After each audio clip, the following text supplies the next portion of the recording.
بسم الله الرحمن الرحيم. إن الحمد لله نحمده ونستعينه ونستغفره ونتوب إليه ونعوذ بالله من شرور أنفسنا ومن سيئات أعمالنا. من يهده الله فلا مضل له ومن يضلله فلا هادي له. أشهد أن لا إله إلا الله وحده لا شريك له وأشهد أن سيدنا محمدا عبده ورسوله. اللهم صل وسلم وبارك وأنعم على عبدك ورسولك محمد وعلى آله وصحبه أجمعين. رب اشرح لي صدري ويسر لي أمري واحلل عقدة من لساني يفقه قولي. أما بعد فإن أصدق الحديث كتاب الله عز وجل وخير الهدي هدي محمد صلى الله عليه وسلم وشر الأمور محدثاتها فإن كل محدثة بدعة وكل بدعة ضلالة. أما بعد السلام عليكم ورحمة الله وبركاته. Alhamdulillah, kita panjatkan kesyukuran kepada Allah Azza wa Jal kerana memanjangkan umur kita sehingga ke saat ini, dan peluang yang Allah Subhanahu wa taala berikan kepada kita untuk mendekatkan diri kepada Allah Azza wa Jal melalui pelbagai cara, pelbagai metod, dan antaranya adalah melalui perkongsian ilmu dan mendengarkan ayat-ayat Al-Quranul Karim dan hadis-hadis Nabi sallallahu alaihi wasallam. Dan seperti yang diiklankan, pada pagi Ahad ini samaan dengan 11 September 2022, kita akan membahaskan atau sama-sama berkongsi satu tajuk yang diberikan, iaitu ciri-ciri ataupun sifat-sifat sebaik-baik manusia yang disebutkan oleh baginda Nabi sallallahu alaihi wasallam. Kerana di dalam hadis-hadis Nabi sallallahu alaihi wasallam ada sejumlah hadis yang menyebutkan antaranya seperti khairun nas, sebaik-baik manusia, ataupun khiyarukum, sebaik-baik orang di antara kamu, dan sebagainya, yang di mana kita bila kita lihat ayat-ayat ataupun hadis-hadis seperti ini, dia adalah satu bentuk dorongan dan encouragement untuk kita cuba untuk mengadakan sifat-sifat ini di dalam diri kita dan cuba untuk kita praktikkan di dalam aktiviti seharian kita. Maka pada hari ini insya-Allah taala kita akan tengok beberapa hadis ini untuk kita lihat dan kita hayati dan kita cuba praktikkan di dalam kita punya daily activities dan apa yang kita buat sehari-harian. Dan sebagai seorang Muslim, kita hendaklah sentiasa bergesa dan mempunyai sikap ingin berlumba-lumba di dalam kebaikan. Antaranya Allah Subhanahu wa taala menyebutkan dalam Al-Quranul Karim, Allah memberikan perintah kepada kita untuk sentiasa ada musara'ah, untuk berlumba-lumba melakukan kebaikan. Ya, Allah Subhanahu wa taala sebutkan wasari'u ila maghfiratin min rabbikum wa jannatin 'arduha as-samawati wal ard u'iddat lil muttaqin. Kata Allah, berlumba-lumbalah antara kamu. Sari'u, berlumba-lumbalah ila maghfiratin min rabbikum, untuk mendapatkan maghfirah, keampunan daripada Allah Azza wa Jal, dan juga jannah. Jannah ini apa? 'Arduha as-samawati wal ard, yang luasnya seluas-luas langit dan bumi. U'iddat lil muttaqin, yang telah disediakan oleh Allah Azza wa Jal untuk orang-orang yang bertakwa. Maka Allah Subhanahu wa taala menggalakkan kita untuk melakukan musara'ah, berlumba-lumba dalam melakukan kebaikan. Dan kita akan lihat hadis-hadis pada pagi ini insya-Allah taala yang menyebutkan tentang sifat-sifat dan ciri-ciri orang yang disifatkan sebagai khairun nas, sebaik-baik manusia, sebaik-baik orang dan sebagainya. Baik.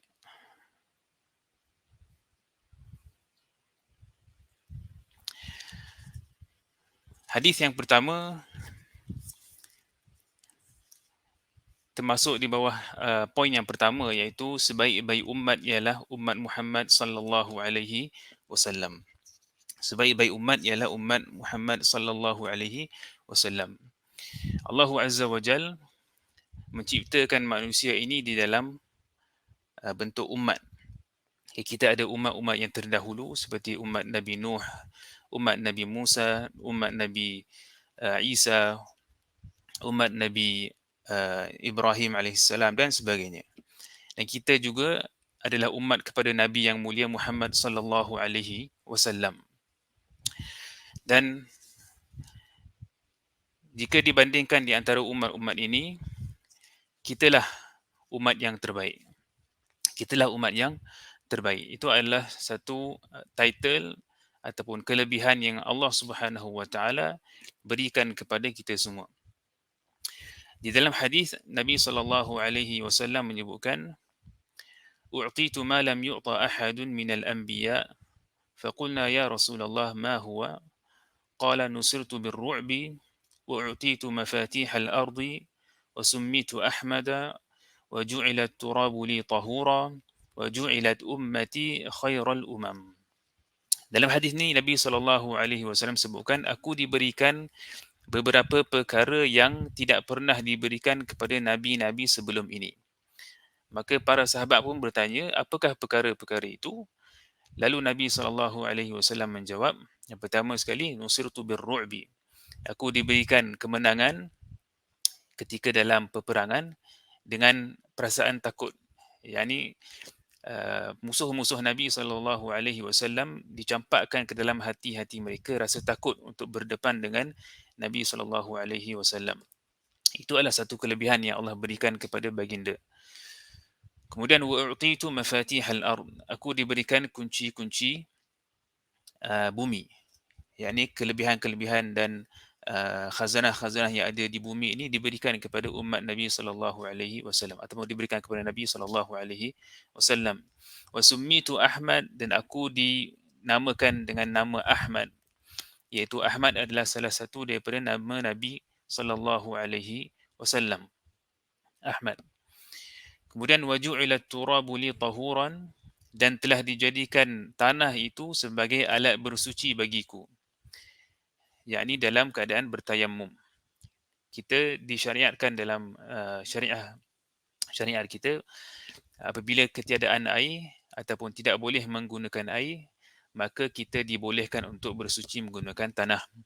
Jadi itu adalah sesuatu yang khusus diberikan kepada Nabi SAW dan umatnya, dan tidak pernah diberikan kepada nabi-nabi sebelum ini.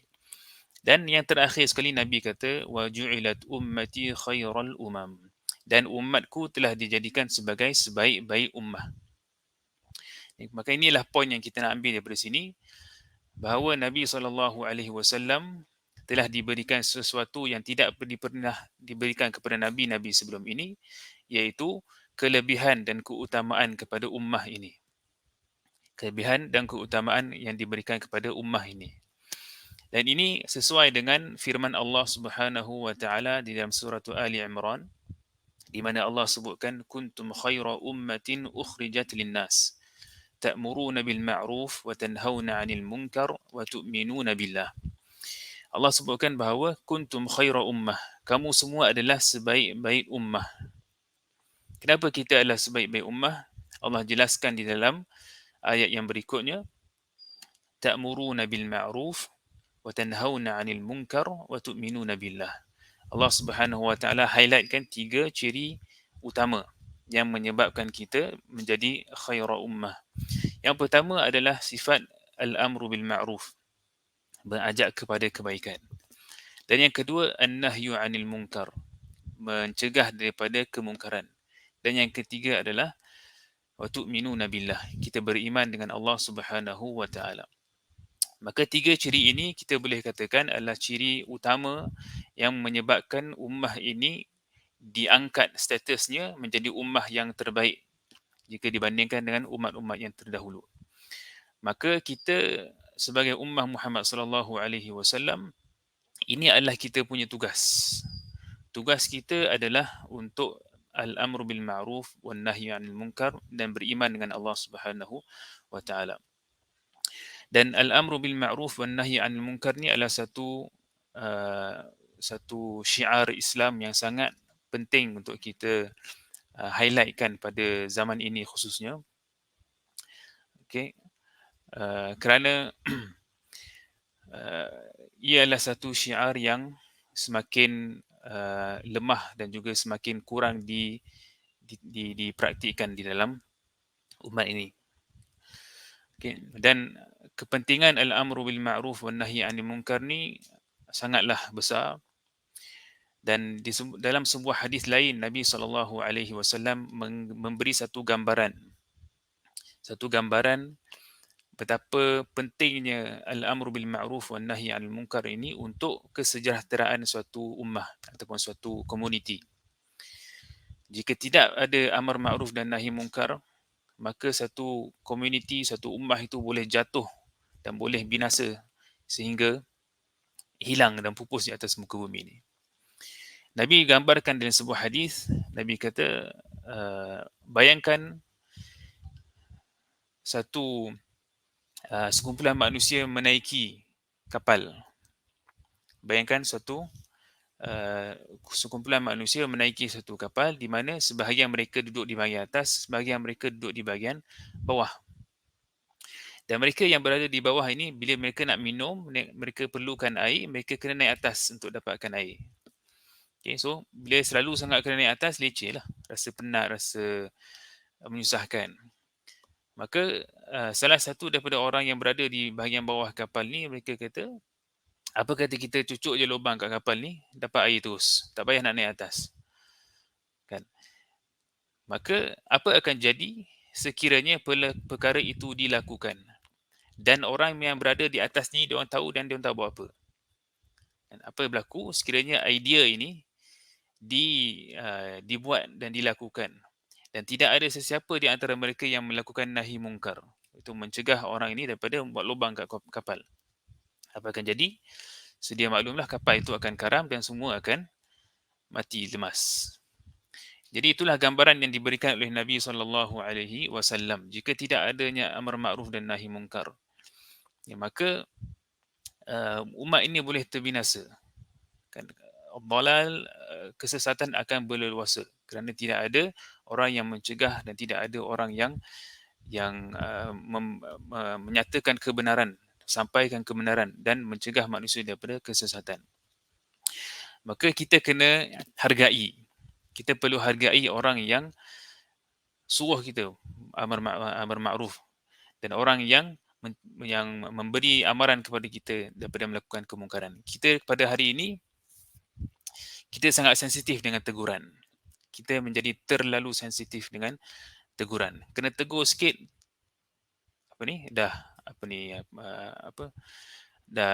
down. Okay, kita kena berterima kasih sebenarnya kepada orang yang memberi teguran kepada kita. Kan sekarang mulalah istilah-istilah macam haram polis. Kan, haram polis, orang yang sikit-sikit haram, sikit-sikit tegur. Haram polis ni bukanlah satu benda yang yang tak elok sebenarnya. Kita perlukan orang-orang yang macam ni, yang memberi teguran kepada kita, yang mengatakan ini adalah benda yang haram, jangan lakukan. Ini adalah perkara yang bid'ah, jangan lakukan. Okay, kita perlukan benda-benda ini. Jika tidak ada benda ini, perkara yang sama akan berlaku kepada kita seperti mana yang berlaku kepada kapal tadi itulah. Okay, akan menyebabkan kebinasaan kepada ummah ini. Maka kita kena didik diri kita, didik generasi-generasi seterusnya supaya di samping melakukan amar ma'ruf dan nahi munkar sendiri, bersedia untuk menerima teguran, bersedia untuk menerima atau harta kalau kena marah pun, okay, untuk menerima teguran yang membina dan yang akan membawa kita kepada meninggalkan benda yang buruk dan melakukan perkara yang kebaikan. Okay, jadi itu adalah hadis yang pertama. Poin yang pertama iaitu sebaik-baik ummah adalah umat Muhammad sallallahu alaihi wasallam, dan ciri utama yang menyebabkan kita khairu ummah, sebaik-baik ummah adalah al-amru bil ma'ruf wan nahi 'anil munkar, dan juga al-iman billahi subhanahu wa ta'ala. Baik. Selepas kita mengetahui sebaik-baik ummah ialah umat Muhammad sallallahu alaihi wasallam, umat Muhammad ni adalah umat yang jangka masanya panjang. Daripada zaman Nabi SAW sehinggalah ke saat ini, 1400 tahun. Dalam jangka masa yang panjang ini, manakah generasi yang paling terbaik? Manakah generasi yang paling terbaik di antara generasi-generasi yang pernah datang ataupun yang sedang ada pada hari ini? Maka kita dapati hadis Nabi SAW yang menjelaskan bahawa sebaik-baik generasi ialah generasi para sahabat Nabi SAW wa radhiyallahu taala anhum ajma'in. Mereka lah generasi yang paling baik sekali. Bila kita nak cari apa selalu orang sebut golden generation, okay, golden generation untuk ummah ini adalah generasi para sahabat radhiyallahu taala anhum ajma'in. Hadisnya ialah hadis di mana Nabi SAW sebutkan khairun nasi qarni thumma alladhina yalunahum thumma alladhina yalunahum.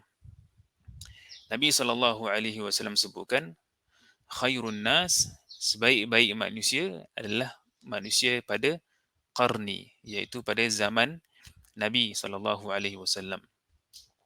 Kemudian Nabi kata thumma alladhina yalunahum, kemudian generasi yang datang selepas itu, thumma alladhina yalunahum, dan generasi yang datang selepas itu lagi. Okay. Jadi dalam hadis ini Nabi SAW menjelaskan bahawa ada 3 generasi yang kita katakan sebagai generasi terbaik. Nombor 1 adalah generasi yang hidup di zaman Nabi, iaitu generasi para sahabat radhiyallahu taala anhum. Dan kemudian generasi yang kedua yang kita sebut sebagai at-tabi'un. At-tabi'un ialah mereka yang sempat berjumpa dengan para sahabat, tetapi mereka tidak sempat berjumpa dengan Nabi SAW. Dan generasi yang ketiga pula adalah generasi yang kita sebut sebagai atba'ut tabi'in. Atba' at-tabi'in iaitu generasi yang sempat jumpa dengan at-tabi'un, tetapi mereka tidak sempat berjumpa dengan para sahabat. Okay, jadi 3 generasi ini telah diberikan kita kata macam chop lah, approval daripada Nabi SAW bahawa mereka ni adalah sebaik-baik kurun, sebaik-baik generasi. Dan sebelum kita ceritakan tentang yang generasi kedua dan ketiga, kita ceritakan dulu tentang para sahabat radhiyallahu taala anhum ajma'in. Para sahabat adalah generasi yang tidak syak lagi bahawa mereka adalah sebaik-baik generasi, kerana mereka telah diberikan tazkiyah, telah diberikan approval oleh Nabi SAW. Dan sebelum itu lagi Allah Subhanahu Wa Taala sendiri yang telah memberikan approval kepada mereka bahawa mereka ni adalah satu generasi yang bertakwa, generasi yang orang-orang yang beriman, orang-orang yang ikhlas, tidak ada munafiqin di kalangan mereka, yang mereka adalah sebaik-baik ummah.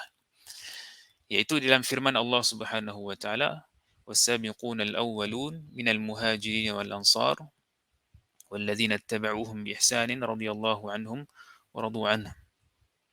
Allah Subhanahu wa taala memberikan tazkiyah kepada para sahabat, iaitu Allah kata was-sabiquna al-awwalun, mereka yang awal, as-sabiqun wal awwalun, mereka yang datang awal, iaitu sahabat Nabi radhiyallahu taala anhum ajma'in di kalangan al-muhajirin wal ansar. Radhiyallahu anhum, Allah Subhanahu wa taala redha dengan mereka.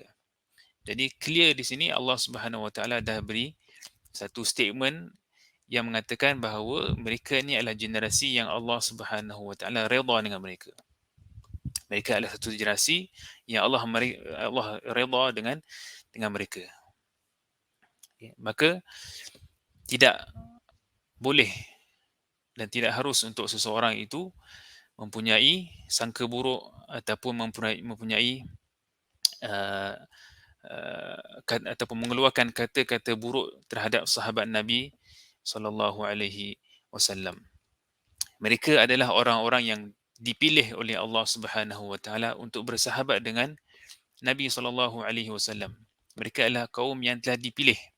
Sebagaimana Allah Subhanahu Wa Taala memilih Nabi sallallahu alaihi wasallam sebagai seorang nabi yang mulia, begitu juga Allah Subhanahu Wa Taala telah memilih sahabat-sahabat yang mulia untuk bersama dengan Nabi sallallahu alaihi wasallam dalam perjuangan baginda alaihi salatu wassalam. Seperti mana yang disebutkan oleh seorang sahabat Nabi yang bernama Abdullah bin Mas'ud radhiyallahu taala anhu. Dia dia cuba describe Nabi sallallahu alaihi wasallam dan para sahabat ni, dan betapa mereka ini adalah satu kaum yang sangat-sangat mulia dan sangat-sangat tinggi kedudukannya di sisi Allah Subhanahu wa taala. Dia katakan, innallaha nazara fi qulubil ibadi fawajada qalba Muhammadin sallallahu alaihi wasallam khaira qulubil ibad. فاصطفاه لنفسه فابتعثه برسالته ثم نظر في قلوب العباد بعد قلب محمد فوجد قلوب أصحابه خير قلوب العباد فجعلهم وزراء نبيه يقاتلون على دينه. Kata Abdullah bin Mas'ud radhiyallahu taala anhu, sesungguhnya Allah Subhanahu wa taala melihat kepada hamba-hambanya dan hati hamba-hambanya ni, dan Allah dapati bahawa hamba yang paling uh, baik sekali adalah Muhammad sallallahu alaihi wasallam. Maka Allah memilih baginda untuk menjadi pemegang risalahnya.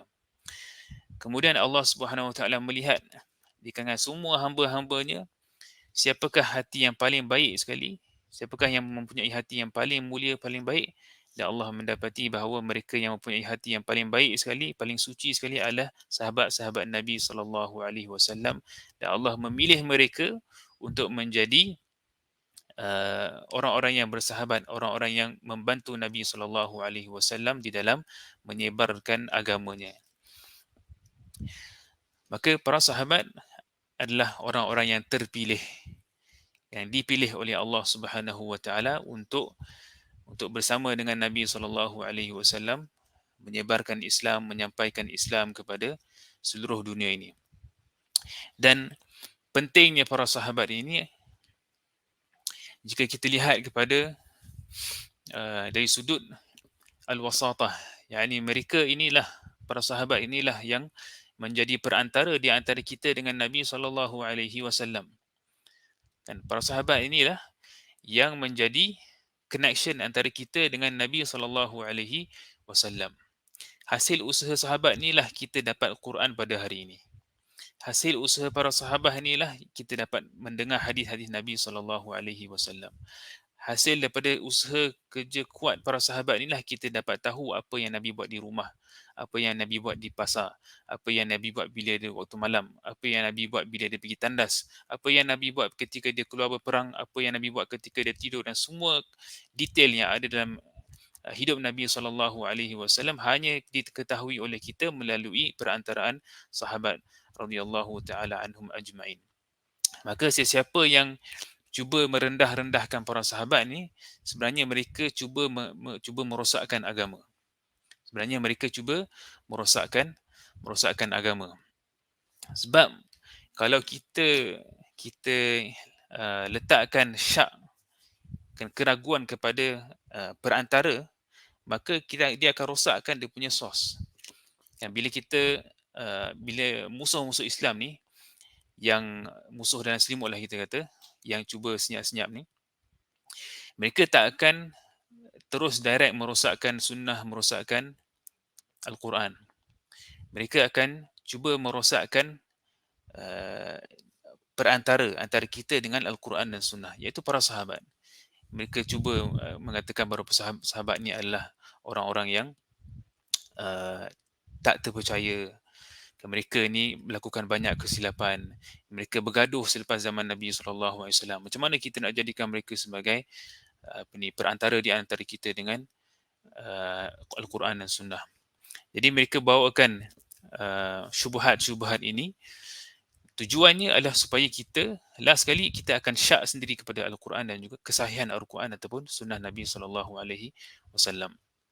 Maka kita kena faham perkara ini, dan kita kena sentiasa defend para sahabat Nabi radhiyallahu taala anhum ajma'in, kerana merekalah orang yang telah dipilih oleh Allah Subhanahu wa taala, dan hasil penat lelah dan kerja mereka lah kita dapat Al-Quran dan As-Sunnah pada hari ini.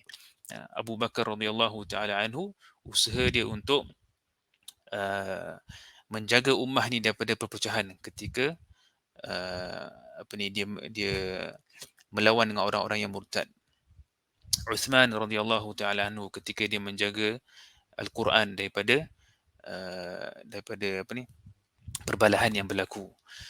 Okey, Ali, Uthman dan semua para sahabat Nabi, Ubay yang menjaga Al-Quran, semua usaha-usaha mereka inilah yang kita sangat berterima kasih kepada mereka dan terhutang budi kepada mereka, kerana tanpa mereka, selepas Allah Subhanahu wa taala, tanpa para sahabat, kita tidak akan menikmati bacaan Quran pada hari ini. Kita tidak akan menikmati bacaan hadis-hadis Nabi sallallahu alaihi wasallam. Dan dalam hadis lain Nabi sallallahu alaihi wasallam memberikan satu amaran kepada kita supaya kita tidak mencela para sahabat Nabi sallallahu alaihi wasallam. Kata Nabi sallallahu alaihi wasallam, la tasubbu ashabi falau anna ahadakum anfaqa mithla uhudin zahaban ma balagha mudda ahadihim wala nasifah. Kata Nabi SAW, janganlah kamu mencela sahabat-sahabat aku. Jangan sesekali kamu mencela sahabat-sahabat aku. Falau anna ahadakum, kalaulah salah seorang daripada kamu meninfakkan sebesar gunung Uhud emas, menginfakkan emas sebesar gunung Uhud pun, dia tidak akan sama dengan nilai infak yang telah diberikan oleh para sahabat Nabi radhiyallahu taala anhum, walaupun satu mud. Okey, walaupun satu mud ataupun setengah mud sahaja. Maknanya nak bandingkan antara kita dengan para sahabat ni, kalau kita infak sebesar gunung pun tak sama dengan infak para sahabat sebesar satu tangan. Okey. So maknanya perbezaan kita dengan para sahabat ni adalah sangat jauh. Sangat jauh. Okey. Kerana apa? Kerana mereka lah yang beriman dengan Nabi SAW ketika ramai orang kufur dengan Nabi. Mereka lah yang membantu Nabi SAW dari segi kewangan ketika semua orang cuba boikot Nabi. Mereka lah yang membantu Nabi SAW dengan jiwa mereka, dengan nyawa mereka untuk defend Nabi SAW daripada musuh-musuh Islam. Okay. Kita tidak akan dapat gambarkan betapa besarnya jasa para sahabat ini. Kita boleh baca, kita boleh lihat, tapi untuk kita betul-betul faham bagaimana besarnya jasa mereka ini sangat susah. Okay. Cukuplah hadis yang kita bacakan tadi. Infak kita sebesar gunung pun tidak akan sama dengan infak para sahabat sebesar satu mud. Okay, itulah perbezaan kita dengan mereka. Dan sebab itulah mereka ini dianggap sebagai sebaik-baik generasi. Dan setelah generasi para sahabat, seperti yang sebutkan dalam hadis yang pertama tadi, bahawa thumma alladhina yalunahum thumma alladhina yalunahum. Generasi yang terbaik yang seterusnya selepas para sahabat adalah generasi yang dididik oleh para sahabat, iaitu at-tabi'un. Dan yang terbaik selepas mereka adalah generasi yang ketiga yang dididik oleh at-tabi'un, iaitu kita panggil sebagai atba' at-tabi'in. Maka tiga generasi ini biasanya disebut sebagai as-salafus salih. As-salaf as-salih, iaitu generasi awal yang salih.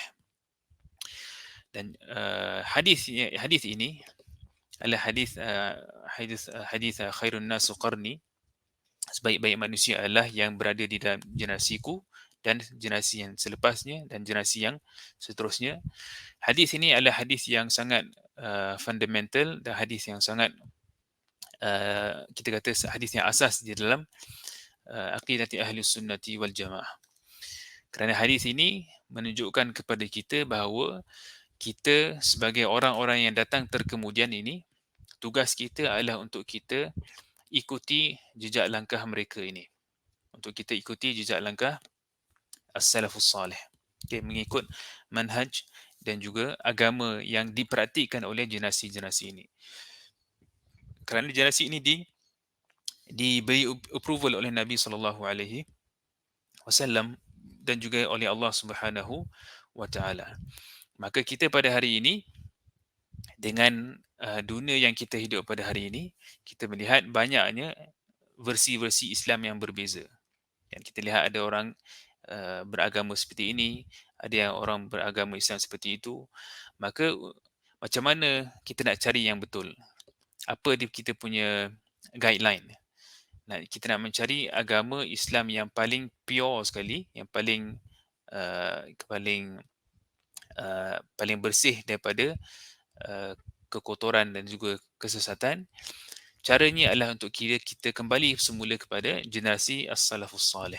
Kita lihat bagaimana mereka beribadah. Kita lihat bagaimana mereka memahami Al-Quran. Bagaimana mereka mempraktikkan as-sunnah. Jadi itulah cara agama yang kita nak praktikkan dalam kehidupan kita. Jadi apabila kita nak belajar agama, first kali kita kena lihat, adakah contohnya kita nak baca satu kitab, kitab agama. Kita kena lihat, adakah buku ini membawa pemahaman para sahabat? Adakah dia sebut nama para sahabat Nabi? Adakah dia sebut ayat Al-Quran dan Sunnah? Adakah dia sebut asar-asar perkataan-perkataan para sahabat ataupun tidak? Ataupun ulama-ulama terdahulu, ulama generasi tabi'in, Al-Hasan Al-Basri dan sebagainya. Sa'id bin Musayyab dan semua ulama-ulama yang hidup pada generasi yang terawal ini. Sekiranya kita dapat buku ataupun ustaz yang mengajarkan kita agama yang diamalkan oleh generasi as-salafus salih ini, maka kita kena ikut. Itulah agama yang versi agama yang paling pure sekali. Jadi ini adalah kita kata mi'yar ataupun kayu ukur kita.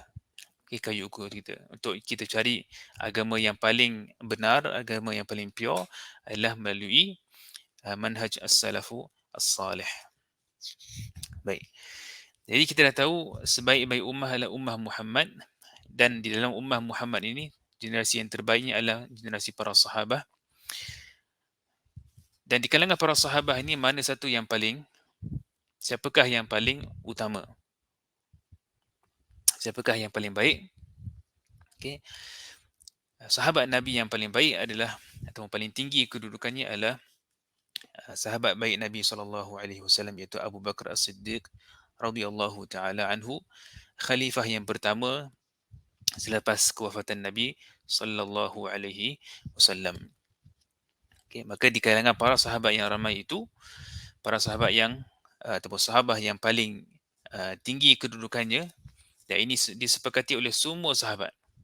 Semua sahabat dan semua ulama bersepakat bahawa tidak ada orang yang lebih mulia lagi selepas Nabi SAW dan para nabi-nabi. Tidak ada yang lebih mulia daripada Abu Bakar radhiyallahu taala anhu. Dan ini jelas dalam banyak hadis-hadis Nabi SAW. Antaranya adalah hadis Amr bin Al-As apabila beliau jumpa dengan Nabi SAW dan ditanya, Amr bin Al-As ni ditanya Nabi SAW, siapa yang paling dicintai oleh Nabi SAW?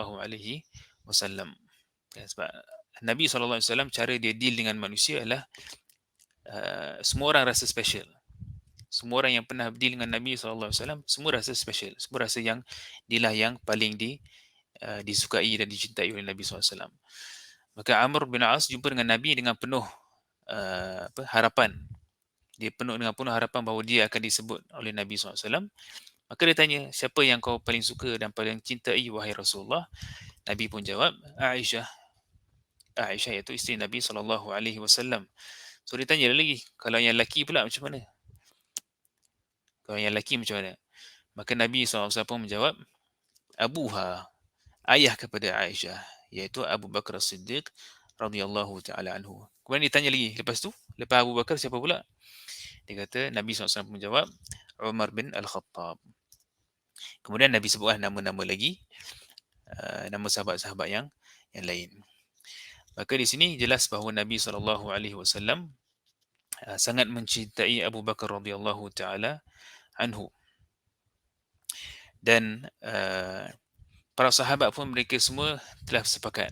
Okay, semua tahu yang tidak ada orang yang paling tinggi kedudukannya daripada Abu Bakar As-Siddiq radhiyallahu taala anhu. Bahkan Allah Subhanahu wa taala sendiri memuji Abu Bakar As-Siddiq di dalam Al-Quran, di dalam kisah penghijrahan Nabi sallallahu alaihi wasallam daripada Mekah ke Madinah. Allah sebutkan insiden itu di mana Nabi sallallahu alaihi wasallam keluar bersama sahabat karibnya iaitu Abu Bakar. Kan? إذ أخرجه الذين كفروا ثاني اثنين إذ هما في الغار إذ يقول لصاحبه لا تحزن إن الله معنا. Apabila orang-orang kufar mengeluarkan mereka, yakni mengeluarkan Nabi mengeluarkan baginda sallallahu alaihi wasallam daripada Mekah, dan ketika mana baginda bersama dengan sahabatnya, ya, thaniya ithnain idh huma fil ghar, ketika mereka berdua, yakni ketika Nabi dan Abu Bakar, mereka berdua di luar dan di dalam al-ghar, di dalam gua, idh yaqulu li sahibihi la tahzan, iaitu ketika Nabi sallallahu alaihi wasallam sebutkan kepada sahabatnya, kan, li sahibihi. Jadi Allah dah rakamkan di dalam Al-Quran bahawa Abu Bakar ni adalah sahib Nabi sallallahu alaihi wasallam. Dan dapat satu gelaran daripada Allah Subhanahu wa taala sendiri bahawa Abu Bakar ni adalah sahib, adalah sahabat kepada Nabi sallallahu alaihi wasallam. Dan dalam hadis lain Nabi sallallahu alaihi wasallam sebutkan dalam satu hari ketika Nabi, Abu Bakar dan Umar dan Uthman menaiki Gunung Uhud. Mereka berempat duduk di atas Gunung Uhud dan Gunung Uhud mula bergegar. Maka ketika itu Nabi pun berkata kepada Uhud, "Usbut Uhud fa inna 'alaika nabiyyun fa inna ma 'alaika nabiyyun wa siddiqun wa syahidan." Steady wahai Uhud, jangan bergegar. Sesungguhnya di atas kamu ada seorang nabi, seorang siddiq dan dua orang syahid. Seorang nabi iaitu Nabi sallallahu alaihi wasallam, As-Siddiq adalah Abu Bakar radhiyallahu taala anhu, dan asy-syahidan, dua orang yang syahid adalah Umar dan juga Uthman radhiyallahu taala anhum ajma'in. Dan dalam sebuah hadis lain pula Nabi sallallahu alaihi wasallam sebutkan, "Ma nafa'ani malun qat mithla ma nafa'ani malu Abi Bakr radhiyallahu taala anhu." Tidak ada harta yang paling aku manfaat lebih daripada harta-harta yang telah Abu Bakar As-Siddiq infakkan ke jalan Allah Subhanahu wa taala. Abu Bakar As-Siddiq adalah seorang yang ma'ruf, yang dikenali sebagai sabaq, yang sangat cepat melakukan kebaikan. Tak sempat orang lain buat, dia dah buat dulu. Tak sempat orang nak bagi harta yang banyak, dia dah bagi dulu. Dia orang yang sangat cepat untuk melakukan kebaikan, dan juga dia orang yang diberi gelar As-Siddiq, iaitu yang mempunyai sidq ataupun yang mempercayai tasdiq kepada Nabi sallallahu alaihi wasallam. Baik. Jadi kita dah tahu bahawa secara umum ummah Muhammad sallallahu alaihi wasallam adalah sebaik-baik ummah, dan di dalam ummah ini generasi yang terbaik adalah generasi Nabi Muhammad sallallahu alaihi wasallam dan para sahabat. Dan di kalangan para sahabat ini yang terbaik di antara mereka adalah Abu Bakar As-Siddiq radhiyallahu taala anhum ajma'in.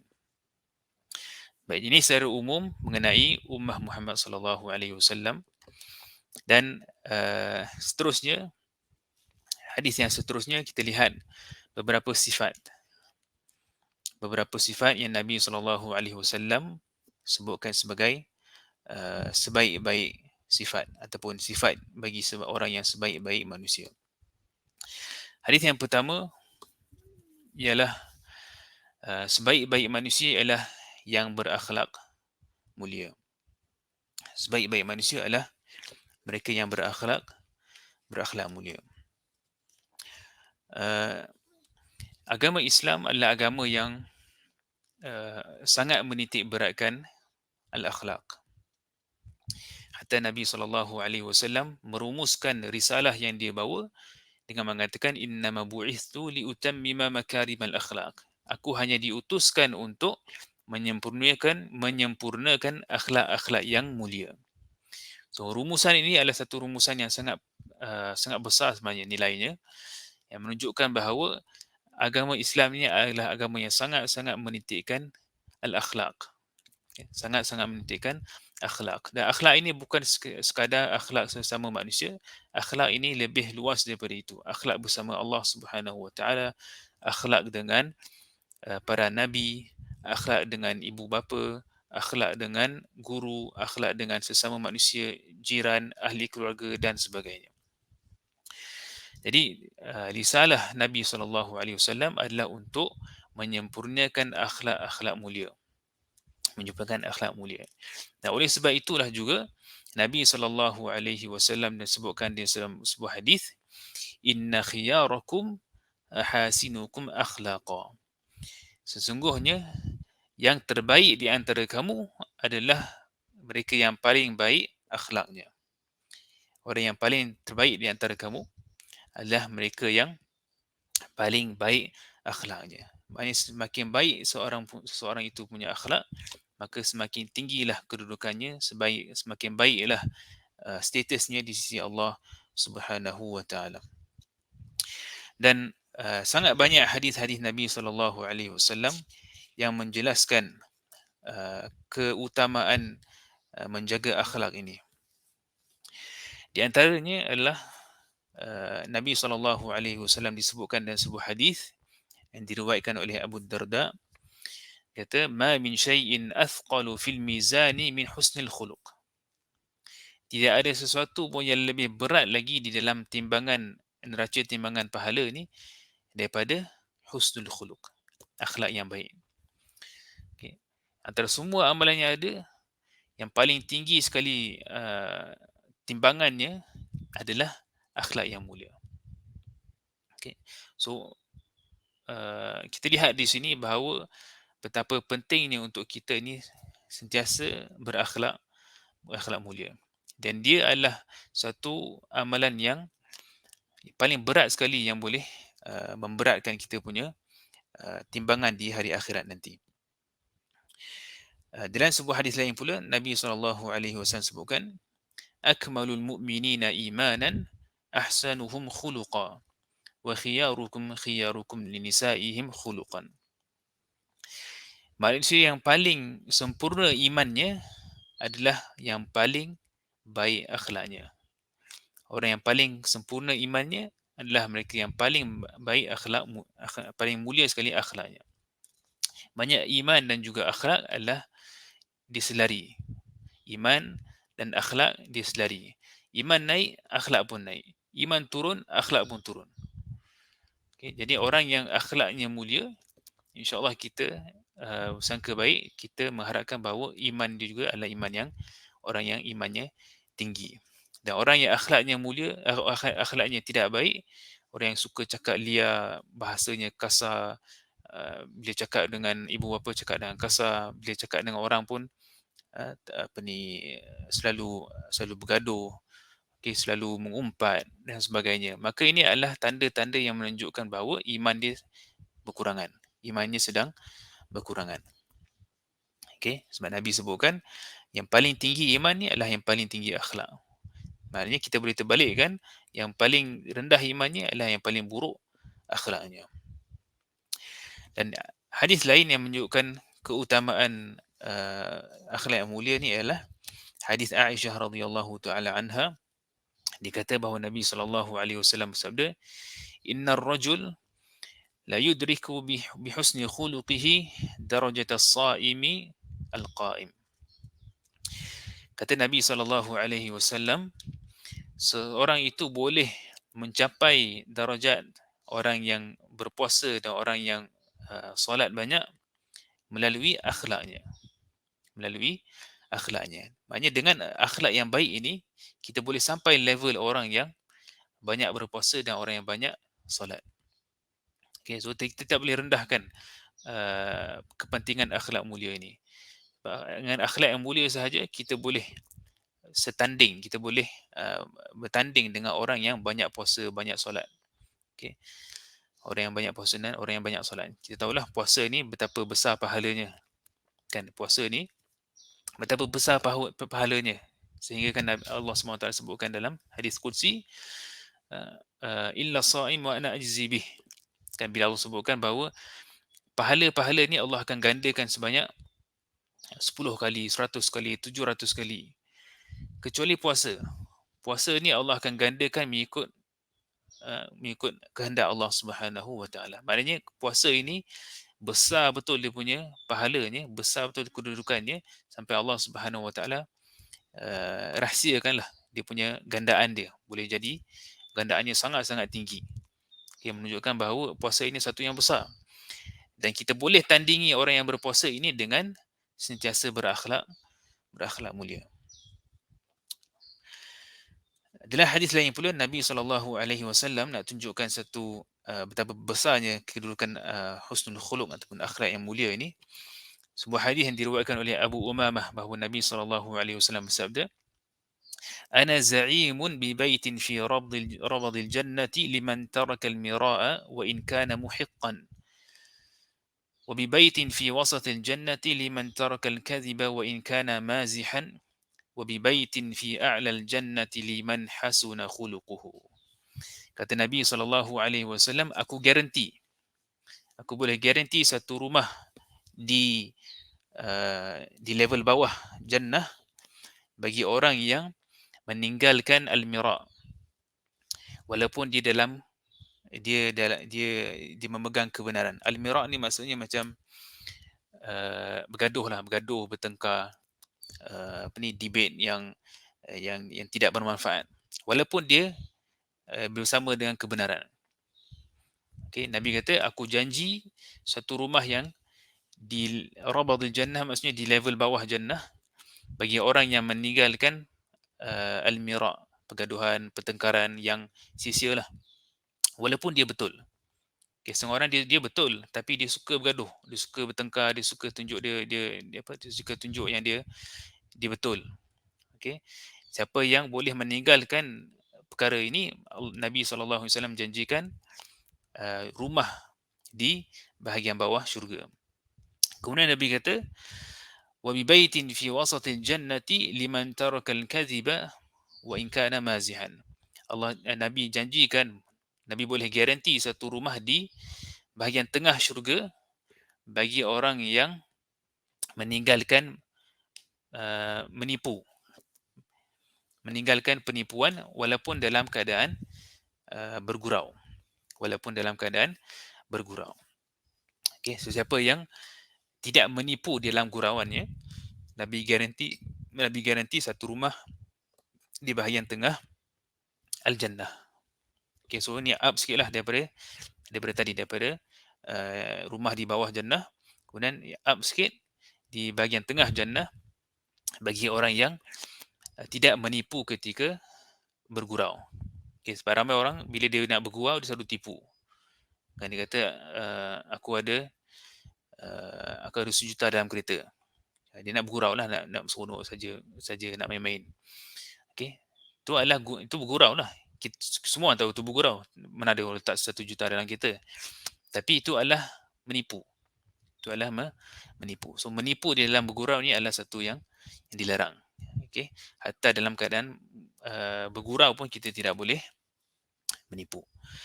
Baik. Jadi itu untuk rumah di bahagian tengah jannah. Dan untuk yang rumah di paling tinggi, di tempat yang paling tinggi di jannah adalah, Nabi kata, wa bi baitin fi a'lal jannati liman hasuna khuluquhu. Dan aku garanti satu rumah di level tinggi jannah, di level yang paling tinggi dalam jannah bagi orang yang akhlaknya mulia. Okay. So di sini kita lihatlah betapa besarnya sebenarnya akhlak yang mulia ini. Dia boleh bawa kita ke satu level yang sangat tinggi di dalam al-jannah. Okay. Dan ini selari dengan satu lagi hadis Nabi SAW yang berkatakan, inna min ahabbikum ilayya wa aqrabukum minni majlisan yawmal qiyamati ahasinukum akhlaqa.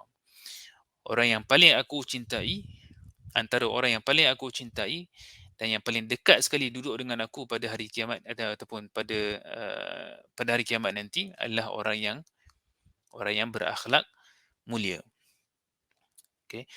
Siapa yang berakhlak mulia, menjaga akhlaknya, terutamanya dengan akhlak dengan Allah Subhanahu Wa Taala, dengan dengan Nabi SAW, dengan ibu bapa dan sebagainya, maka orang ini akan duduk rapat dengan Nabi SAW. Aqrabukum minni majlisan. Okay, orang yang paling rapat dengan Nabi SAW ialah orang yang paling baik akhlaknya. Orang yang paling baik akhlaknya. Baik. Satu lagi hadis yang berkaitan dengan akhlak juga, iaitu hadis Nabi SAW daripada Abu Hurairah radhiyallahu taala anhu, bahawa Nabi SAW ditanya, apakah amalan yang paling banyak membawa manusia ke dalam syurga? Apakah amalan yang paling banyak sekali membawa manusia ke dalam syurga? Maka Nabi SAW menjawab, taqwallahi wa husnul khuluq. Dua benda. Yang pertama adalah at-taqwa, dan juga yang kedua adalah husnul khuluq. Jadi dua ini adalah amalan yang paling utama sekali ataupun yang paling banyak sekali yang membawa manusia ke dalam syurga Allah Subhanahu Wa Taala. Yang pertamanya at-taqwa. At-taqwa ni adalah barrier yang menghalang kita daripada masuk ke dalam ataupun melakukan perkara-perkara yang diharamkan oleh Allah Subhanahu Wa Taala. Okay, at-taqwa ni adalah perkara yang menghalang kita. Okay, semakin kuat taqwa kita, maka semakin kuatlah benteng kita di antara kita dengan perkara-perkara maksiat. Dan yang kedua ialah husnul khuluq, iaitu berakhlak mulia. Secara umumnya dengan akhlak mulia dengan Allah, akhlak mulia dengan Nabi, dan juga akhlak mulia dengan orang-orang yang mempunyai hak ke atas kita. Baik. Jadi itu adalah poin yang keempat, iaitu sebaik-baik manusia adalah manusia yang akhlaknya mulia. Yang kelima, ciri yang kelima atau sifat yang kelima yang kita katakan sebagai sifat orang-orang yang paling baik adalah orang yang paling baik ataupun paling banyak memberi manfaat. Ini adalah berdasarkan hadis Nabi SAW, iaitu daripada Jabir bin Abdullah radhiyallahu taala anhuma, qala Rasulullah sallallahu alaihi wasallam, al-mu'minu ya'lafu wa yu'laf, wala khaira fi man la ya'lafu wa la yu'laf, wa khairun nasi anfa'uhum linnas. Kata Nabi SAW,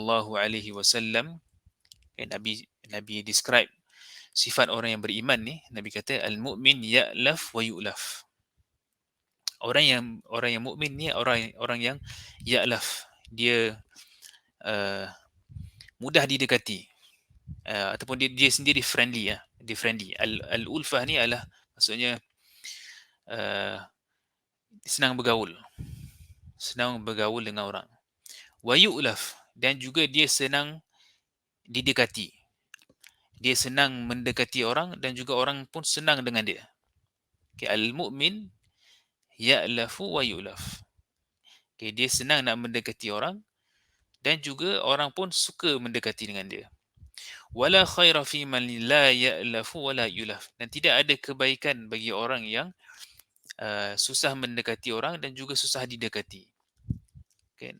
Susah, orang yang kita nak dekat dengan dia pun, nak cakap dengan dia pun susah, ni memang leceh lah. Okay. So seorang mukmin ni dia mestilah ada sifat ni. Okay, dia kena ada al-murunah sikit lah. Dia kena ada ulfah, dia kena ada flexibility untuk bergaul dengan orang, dan orang pun rasa senang dengan dia. Okay.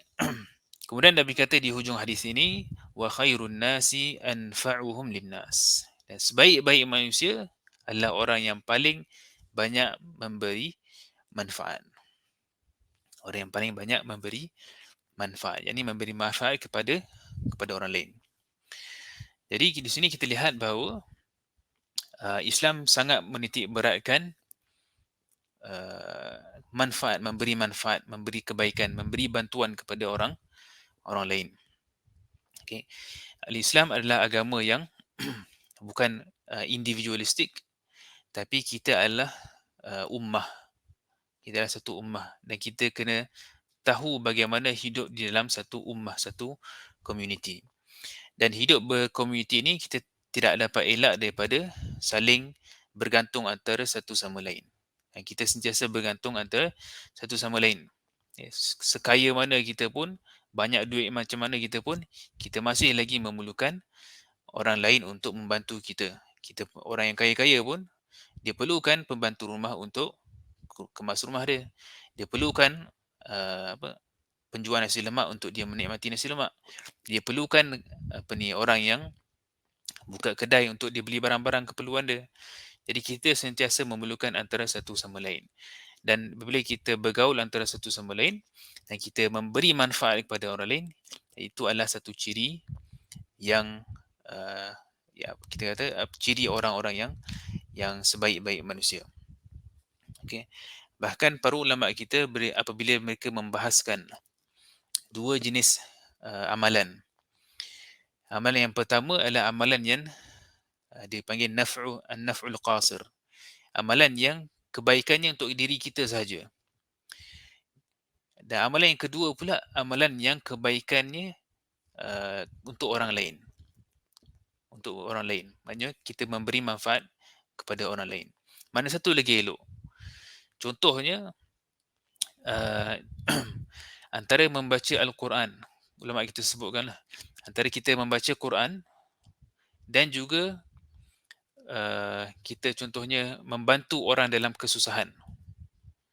Membantu orang dalam kesusahan. Contohnya kalau kita orang yang dalam kesusahan. Contohnya macam orang yang dalam memerlukan duit contohnya. Ataupun rumahnya terbakar, kita pergi bantu dia contohnya. Okay, kita memberi bantuan kepada orang lain. Mana satu lagi elok? Membaca Quran, kebaikannya untuk diri kita sahaja, kita saja dapat pahala. Amalan yang kedua, membantu orang lain. Ulama kita kata, antara dua ni, membantu orang lain lebih baik. Lebih afdal. Membantu orang lain lebih afdal. Okay. Lepas tu dalam Syekh Syanqiti pernah sebutkan, kalau nak dibandingkan antara membaca Quran. Okay, membaca Quran, kita kata 5 juzuk sehari. Dalam masa yang sama, kita tahu bahawa ada orang yang kita kenali di luar sana yang perlukan bantuan kita. Kan? So, hari ini, katalah hari esok lah contohnya hari Isnin. Okay? Kita tahu bahawa sahabat kita ataupun adik-beradik kita ataupun keluarga kita perlukan bantuan kita. Okay? Dan kita nak baca Quran contohnya. Mana lagi baik, kita duduk rumah baca Quran sahaja atau kita bantu orang, bantu sahabat kita ataupun ahli keluarga kita? Ulama kita sebutkan bantu keluarga itu lebih utama. Kerana dia lebih memberi manfaat kepada orang lain. Berbanding dengan baca Quran, kita saja yang manfaat. Tapi kalau kita bantu orang lain, kita memberi manfaat kepada orang lain. Dan kita mempraktikkan hadis ini, khairun nas anfa'uhum linnas.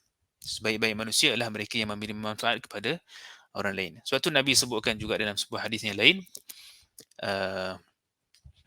fadlul alimi ala al-abidi kafadlil qamari lailatal badri ala sa'iril kawakib.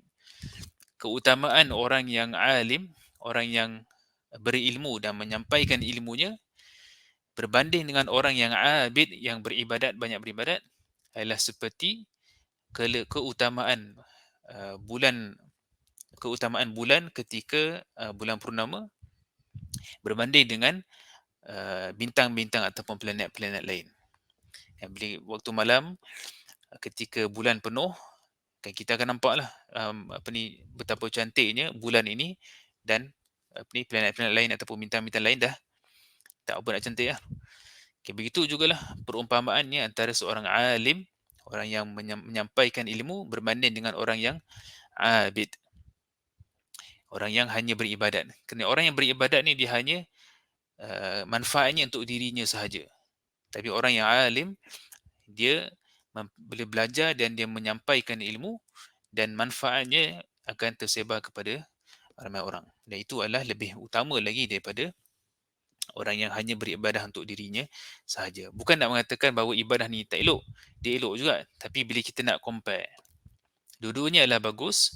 Tapi bila kita compare, kita katakan bahawa amalan yang memberi manfaat kepada orang lain itu lebih utama lagi daripada amalan yang hanya kita sahaja yang mendapat benefit. Kita hadis lain pula Nabi SAW jelaskan dengan uh, lebih detail lagi. Hadis yang diriwayatkan oleh Umar bin Al-Khattab, dikata bahawa satu hari seorang lelaki datang jumpa Nabi SAW dan dikata, "Ya Rasulullah, ayyun nasi ahabbu ila Allah?" Dia kata, "Wahai Rasulullah, orang manakah yang paling dicintai oleh Allah Subhanahu wa taala?" Maka Nabi jawab, "Ahabbun nasi ila Allahi anfa'uhum linnas." Orang yang paling disukai oleh Allah Subhanahu wa taala ialah orang yang paling banyak memberi manfaat kepada manusia. Wa ahabbul a'mali ila Allah azza wa jalla sururun tudkhiluhu ala muslim. Dari antara amalan yang paling Allah Subhanahu wa taala suka adalah kegembiraan yang kita masukkan ke dalam hati seorang muslim.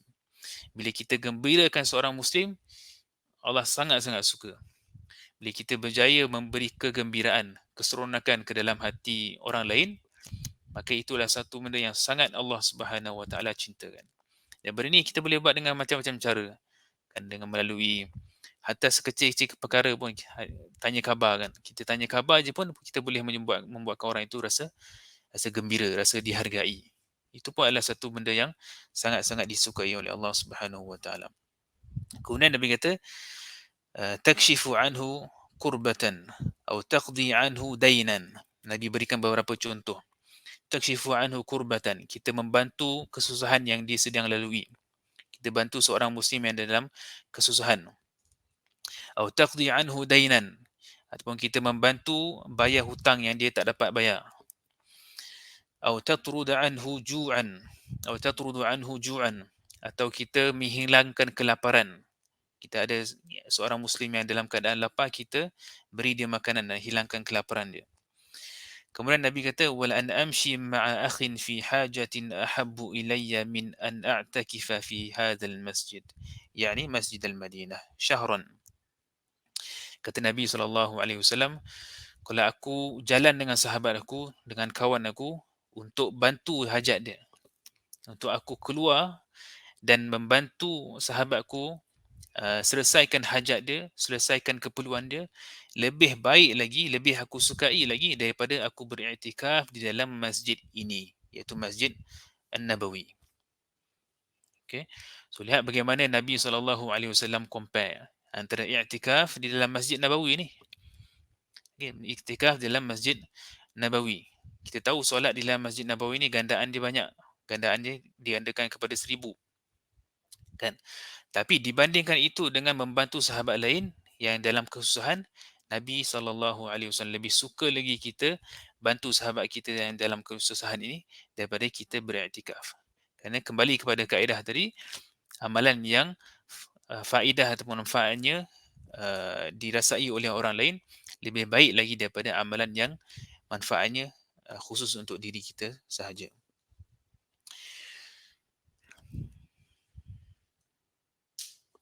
Kemudian di hujung hadis ini lagi Nabi SAW sebutkan, وَمَنْ مَشَى مَعَ أَخِيهِ فِي حَاجَةٍ حَتَّى يَقْضِيَهَا لَهُ ثَبَّتَ اللَّهُ قَدَمَيْهِ يَوْمَ تَزُولُ الْأَقْدَامِ.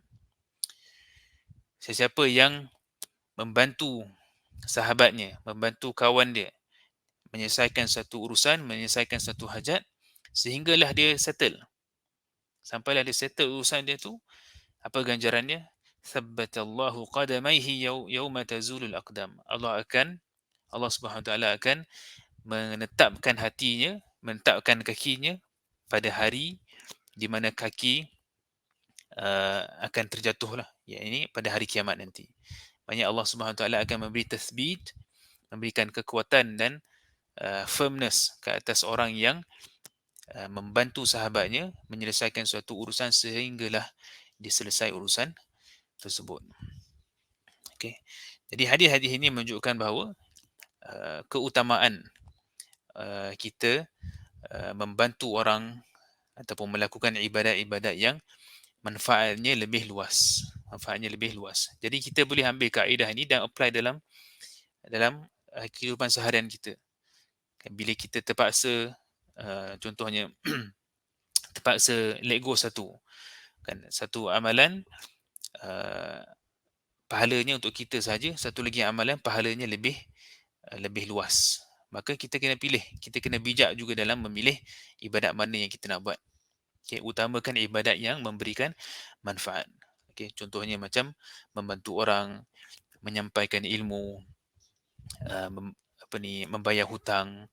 Okay, apa-apa sahaja ibadat yang memberi manfaat kepada orang lain, itu adalah ibadah yang lebih utama daripada ibadah yang kita buat sendiri-sendirian. Baik.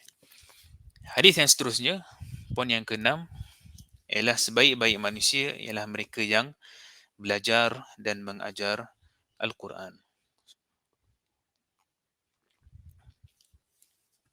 Sebaik-baik manusia ialah mereka yang belajar dan mengajar Al-Quran. Ini adalah berdasarkan hadis Uthman bin Affan radhiyallahu taala anhu. Beliau meriwayatkan bahawa Nabi SAW menyebutkan, khairukum man ta'allama al-Qur'ana wa 'allamahu. Sebaik-baik di antara kamu adalah mereka yang ta'allama al-Qur'an, yang mempelajari Al-Quran, wa 'allamahu, dan mereka yang mengajarkan Al-Quran. Sebaik-baik di antara kamu adalah mereka yang belajar ataupun mengajar Al-Quran. Okay. Maka ini memberikan kepada kita satu kita kata panduan daripada Nabi SAW tentang apakah benda yang paling baik sekali untuk kita belajar. Benda yang paling baik sekali untuk kita belajar ataupun mengajar tidak lain tidak bukan adalah Al-Quranul Karim. Kalau kita nak study, nak mulakan study baru, first kali kita kena fikir adalah kita kena belajar Al-Quran. Sekarang ramai yang nak belajar yang ada kesedaran untuk menimba ilmu. Ada kesedaran, contohnya orang-orang yang dah nak pencen contohnya kan. Mereka nak belajar. Apa nak belajar? First kali kita kena belajar adalah Al-Quran. Okay, kita kena mantapkan hubungan kita dengan Al-Quranul Al-Karim. Dan belajar Al-Quran ni kita boleh banyaklah mempelajari tajwid, memperelokkan bacaan Al-Quran kita. Kerana Nabi SAW sebutkan, al-mahiru bil-Qur'ani ma'as safaratil kiramil bararah. والذي يقرأ القرآن ويتتعتع فيه له أجران أو كما قال عليه الصلاة والسلام. Nabi SAW sebutkan dalam hadis ni, al-mahiru bil-Quran, orang yang mahir membaca Al-Quran, dia akan bersama dengan as-safaratul kiramil bararah. Dia akan bersama dengan para malaikah. Itu dia punya level lah.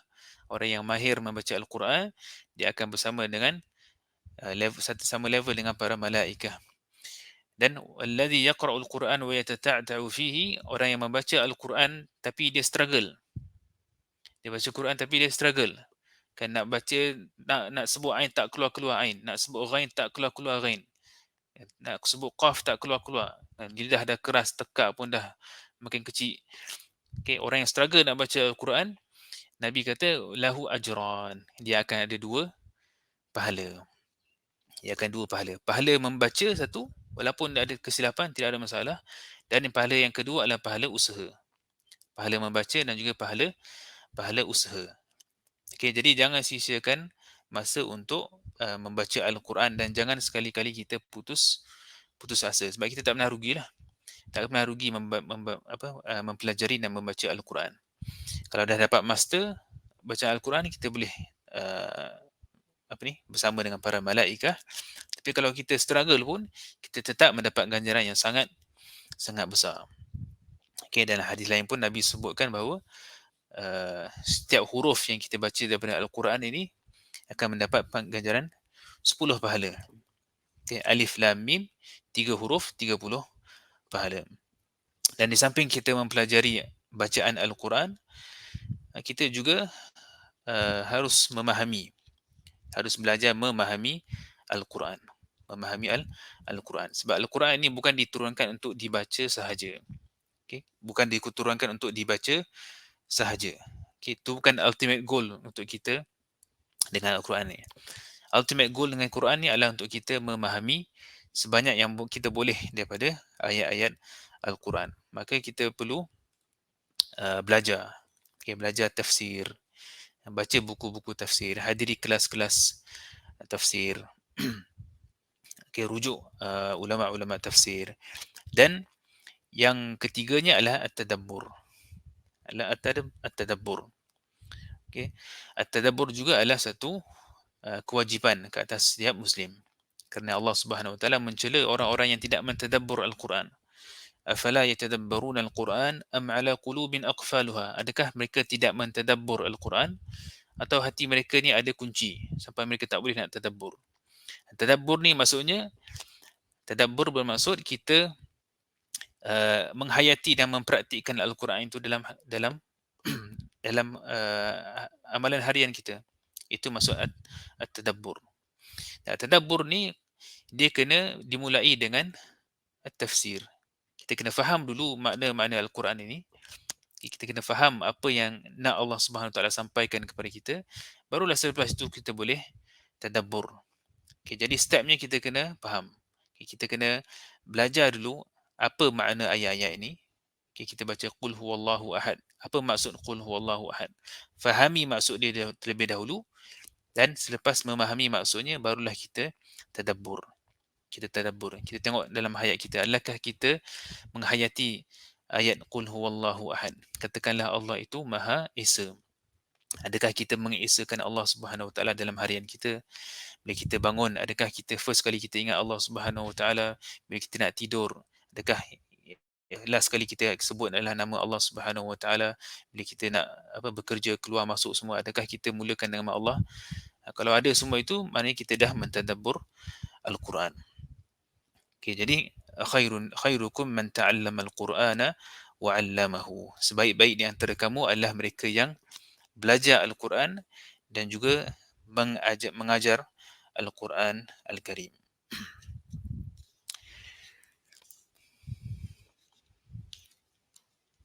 Baik. Yang seterusnya,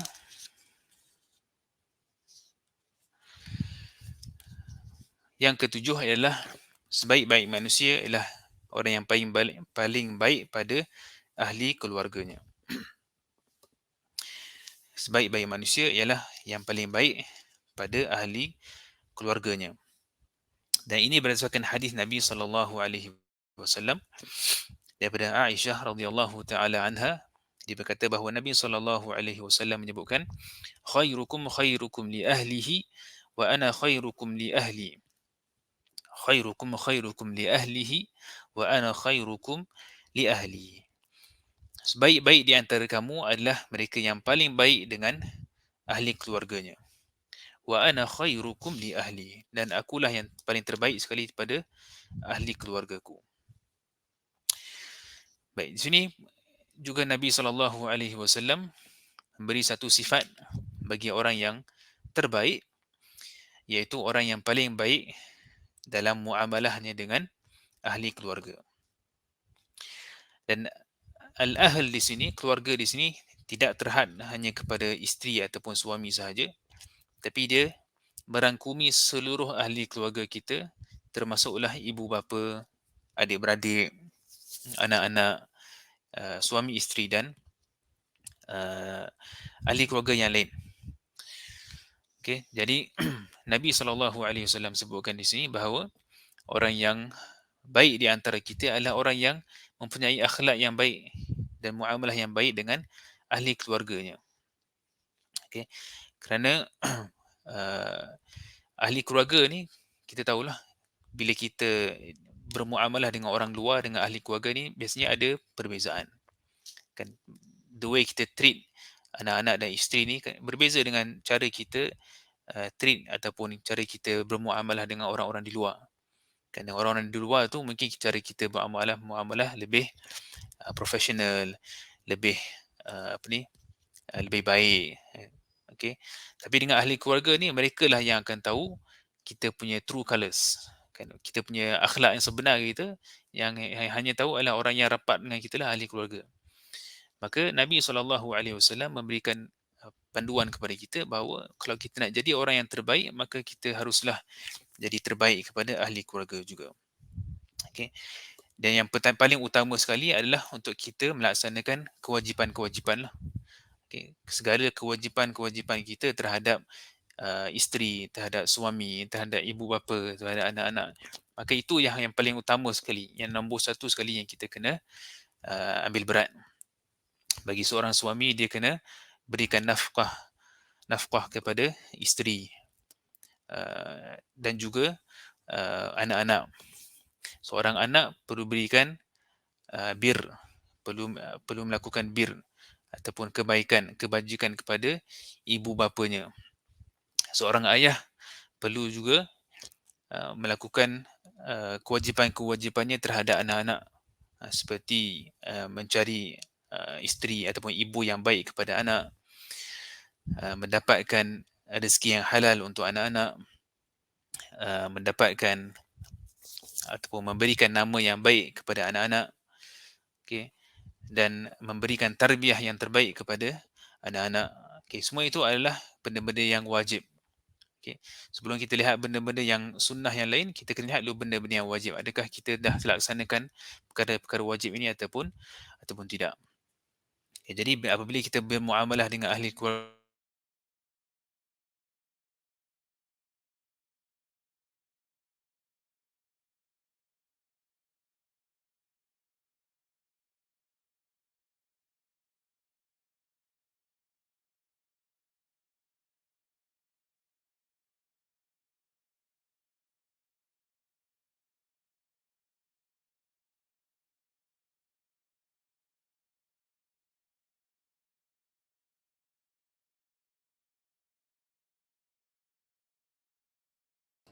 Afwan Ustaz, suara Ustaz terputus. Mungkin masalah mic Ustaz. Boleh Ustaz cuba cucuk semula.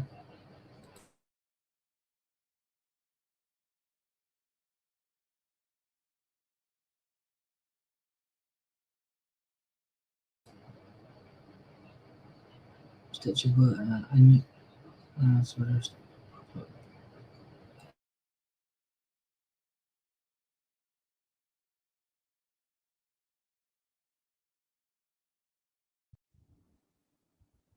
okay, testing. Okey, dapat dengar Ustaz. Okay, Sambung.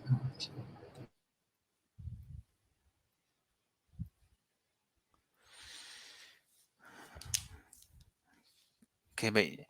Jadi hadis ini adalah hadis yang mengatakan bahawa sebaik-baik di antara kita adalah mereka yang sentiasa bergaul dengan baik dengan ahli keluarga, termasuklah ibu bapa, pasangan, anak-anak, menyambung silaturahim dan sebagainya. Okay. Baik.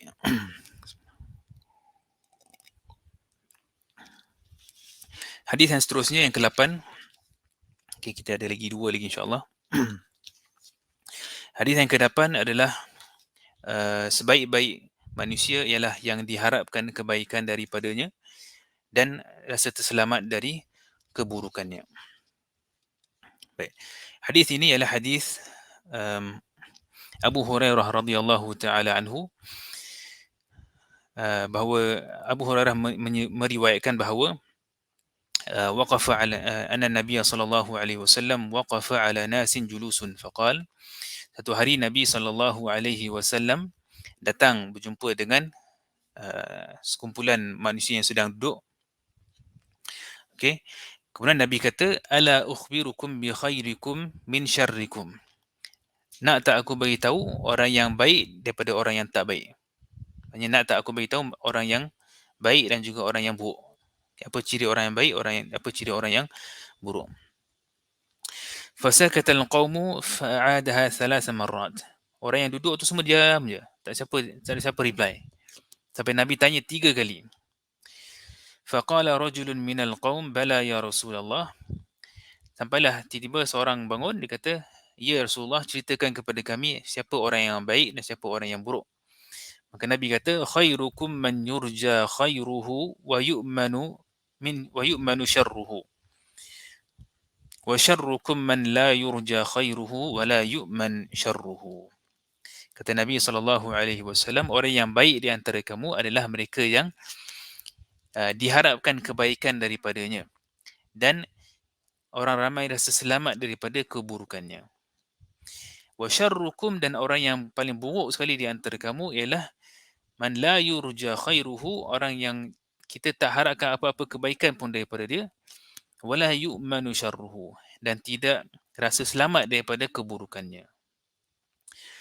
Okay. Jadi ini adalah satu statement Nabi SAW yang bagi tahu kepada kita, orang mukmin yang baik adalah orang yang manusia, orang yang di sekelilingnya boleh harap kebaikan daripada dia.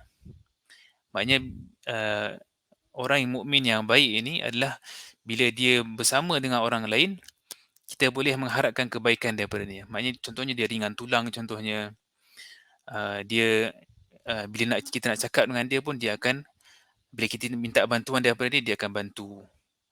Kita minta nasihat daripada dia, dia bagi nasihat. Ataupun bila kita duduk dengan dia, dia akan share dengan kita benda-benda yang baik. Dia share dengan kita ilmu, dia share dengan kita benda-benda yang baik, nasihat dan sebagainya. Ataupun bila contohnya macam hari ini, message-message yang kita dapat daripada dia sebenarnya message-message yang positif. Dia sentiasa share dengan kita benda-benda yang baik. Dan bila kita duduk dengan dia juga, kita rasa selamat daripada keburukannya. Setiap manusia ada keburukan, dan setiap manusia ada keburukannya. Tapi orang yang baik ini, kita rasa selamat. Kita tak rasa takut, kok dia ni boleh buat benda pelik-pelik ke, ataupun mungkin dia ni akan buat benda yang bahaya ke. Tak ada. Okay, orang yang mukmin yang baik adalah mereka yang kita rasa kita boleh dapat manfaat daripada dia, kita boleh harapkan kebaikan daripadanya, dan kita rasa selamat daripada apa-apa keburukan yang boleh datang daripada dia. Dan sebaliknya, orang yang paling buruk adalah orang yang kita tak mengharapkan apa-apa kebaikan pun daripadanya. Macam dia ni memang tak boleh harap. Kita nak minta tolong dia, memang dia tak akan tolong. Kalau kita call dia, dia tak akan jawab telefon. Kita message dia, dia tak akan reply. Kalau kita nak minta dia nasihat, dia bagi nasihat pun nasihat yang tak apa-apa. Okay, orang ni adalah orang yang buruk. Dan kita rasa tak selamat daripada keburukan dia. Kita rasa tak selamat daripada keburukan dia. Dan orang yang, setengah orang yang terkenal dengan dia suka prank orang ke, contohnya. Kan, sikit-sikit dia nak kacau kita, dia nak takutkan kita, ataupun benda yang tak elok. Okay, semua ini adalah ciri-ciri orang yang syarrun nas. Okay. Jadi ini adalah hadis yang ke-8.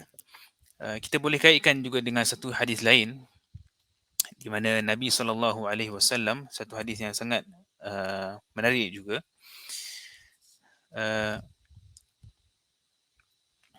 itu hadis di mana Nabi SAW memberi perumpamaan seorang Muslim. Nabi kata, satu hari Nabi kata, seorang Muslim ni perumpamaannya macam satu pokok. Okay, dan para sahabat pun tak tahulah pokok apa yang Nabi refer tu. Dan last sekali, Abdullah bin Umar menjawab, pokok itu adalah pokok kurma. Pokok itu adalah pokok kurma. Sebab apa pokok kurma? Kenapa pokok kurma ini dijadikan perumpamaan seorang Muslim ni seperti kurma? Kerana banyak manfaat-manfaat kurma yang kita boleh dapat daripada pokok kurma itu sendiri. Okay. Ibnu Qayyim rahimahullahu ta'ala, dia listkan banyak manfaat-manfaat pokok kurma ni yang boleh dikaitkan dengan manfaat seorang Muslim. Antaranya adalah pokok kurma ni antara pokok yang sangat sturdy. Dia sangat kuat. Kalau angin kuat ke apa, dia jarang jatuh. Okay. Begitu juga orang yang beriman, bila adanya fitnah, adanya kekacauan, dia akan firm di atas agamanya. Yang kedua, persamaan antara pokok kurma dengan manusia, dengan orang Islam adalah pokok kurma ni manis, kan buah dia manis. Begitu juga dengan orang Muslim. Okay, dia sentiasa yang keluar daripadanya sentiasalah benda yang baik-baik. Pokok kurma ni kita tahu kan, antara buah kurma ni antara buah yang paling bermanfaat sekali. Kan dia antara buah yang paling banyak khasiat dia. Kan bahkan orang yang duduk dalam padang pasir, orang Badui dulu, mereka boleh hidup hanya dengan kurma dan juga susu. Okey, dia boleh hidup satu tempoh masa yang sangat lama hanya berbekalkan kurma dan susu saja, susu unta. Okay, sebab apa? Sebab khasiat dan zat yang sangat banyak dalam buah kurma. Dan juga buah kurma ni antara contoh lain yang disebutkan oleh Ibn Qayyim, atau persamaan lain yang disebutkan oleh Ibn Qayyim antara manusia Muslim dan juga pokok kurma adalah dia senang nak ambil. Buah dia senang nak ambil sebab pokok kurma ni taklah tinggi sangat. Dia taklah tinggi sangat. So kita kadang-kadang boleh petik je. Okay. Kalau dia tinggi pun nak panjat dia tak apa susah bagi orang yang mahir lah. Tak apa nak susah sangat sebab dia mungkin batang pokok itu memudahkan untuk orang ni nak panjat tu, senang nak panjat. Begitu juga dengan orang Muslim, kita nak dapatkan kebaikan daripadanya sangat mudah. Orang yang Muslim, kita nak dapatkan kebaikannya sangat mudah. Okay. Orang Muslim sentiasa ringan tulang, suka membantu dan sebagainya. Dan itu adalah beberapa poin yang disebutkan oleh Al-Imam Ibn Al-Qayyim rahimahullahu ta'ala antara persamaan antara buah kurma dan juga orang Muslim. Okay, jadi poinnya adalah orang yang Muslim yang baik adalah mereka yang mudah untuk kita dapatkan kebaikan daripadanya, kita mengharapkan kebaikan daripadanya, dan juga pada yang masa yang sama kita rasa selamat daripada apa-apa keburukan daripada dia. Dan yang terakhir sekali untuk hari ini insya-Allah taala, hadis yang ke-9 ialah hadis Nabi sallallahu alaihi wasallam, iaitu sebaik-baik manusia adalah orang yang panjang umurnya dan baik amalannya. Orang yang panjang umurnya dan baik amalannya. Iaitu hadis Nabi sallallahu alaihi wasallam, Nabi kata khairun nas, ataupun ditanyakan kepada Nabi sallallahu alaihi wasallam, ayyun nasi khair, manusia manakah yang paling baik? Dan Nabi sallallahu alaihi wasallam menjawab, man tala umruhu wa hasuna amaluhu. Orang yang umur dia panjang dan amalannya baik. Okey. Dan kenapa orang yang umurnya panjang dan amalannya baik adalah orang yang paling bagus dan paling baik? Kerana umur ni adalah kita punya ra'sul mal, kita punya modal. Okay. Umur kita, waktu kita di dunia ni adalah kita punya modal. Semakin bagus cara kita invest. Kan, kalau modal kita, kalau kita ada duit, kita invest dengan cara yang betul, pulangannya sangat besar. Sama juga dengan umur kita, waktu kita, kalau kita invest dengan betul, invest dengan amalan soleh, maka investment yang panjang ini adalah investment yang sangat baik. Investment yang sangat baik dan menguntungkan. Kerana semakin panjang umur seorang itu, semakin banyak Ramadan dia berjumpa, semakin banyak Lailatul Qadar dia berjumpa, semakin banyak masa untuk dia beristighfar, semakin banyak masa dia untuk dia berbakti kepada kedua ibu bapa, semakin banyak masa untuk dia melakukan tahajud dan sebagainya. Maka orang yang panjang umurnya dan dia dapat penuhi umurnya dengan amalan-amalan soleh, maka inilah orang yang paling terbaik. Maka kita boleh untuk kita berdoa kepada Allah Subhanahu Wa Taala agar kita dipanjangkan umur. Tapi jangan stop di situ saja. Kita kena panjang umur dan juga dalam keadaan soleh. Okay, setengah orang kan kita selalu doa minta panjang umur. Tapi jangan stop di situ saja, sebab panjang umur ni boleh jadi baik, boleh jadi buruk. So kita minta panjang umur dan juga panjang umur di dalam kebaikan, di dalam amal soleh, di dalam iman dan juga dalam al-Islam. Baik. Jadi sampai itu saja pada hari ini. Jazakumullahu khairan. Ada 9 hadis yang dapat kita sampaikan pada pagi ini. Tak tahu ada nak soalan ke tak payah? Masa dah habis. Okey, tak ada soalan, alhamdulillah. Semoga apa yang disampaikan bermanfaat untuk yang menyampaikan dan juga mereka yang mendengar. أقول قولي هذا وأستغفر الله العظيم لي ولكم ولسائر المسلمين. سبحانك اللهم وبحمدك أشهد أن لا إله إلا أنت أستغفرك وأتوب إليك. والسلام عليكم ورحمة الله وبركاته.